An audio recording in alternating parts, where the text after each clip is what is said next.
Hai korang, welcome back to my YouTube channel. Okey, hari ni kita masih di rumah disebabkan kawalan pergerakan. Jadi kita akan buat video pun dekat rumah. So hari ni sebabkan ada yang komen dekat kita punya channel, sis macam mana nak gubah sejadah yang tebal.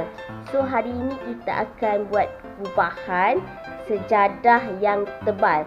Okay, tapi sejadah yang tebal ni kita tak boleh buat bentuk. Kita hanya boleh lipat biasa saja.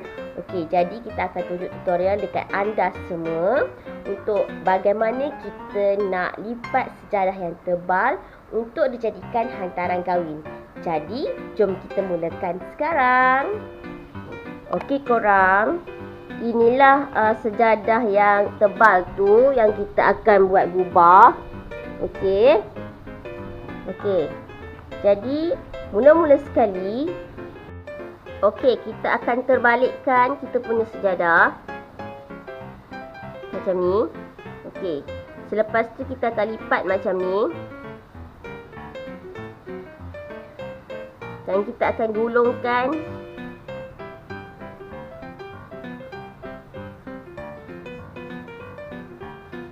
Okey, bila kita dah cantumkan dia macam ni, korang boleh ambil ribbon dan ikat dengan ribbon.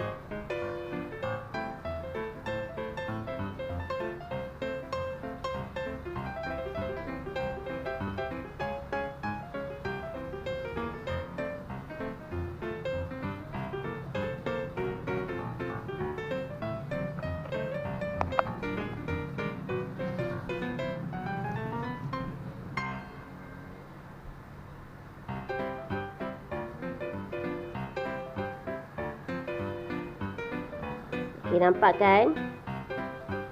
Okay, selepas tu korang boleh ambil dulang dan letakkan gubahan sejadah korang yang tebal ni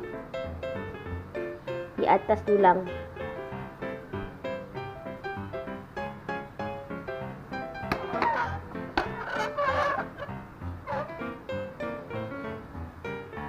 Okay korang, nampak kan?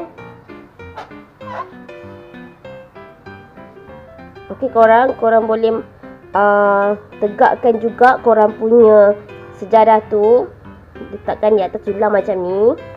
Okey korang, kita punya gubahan dah siap.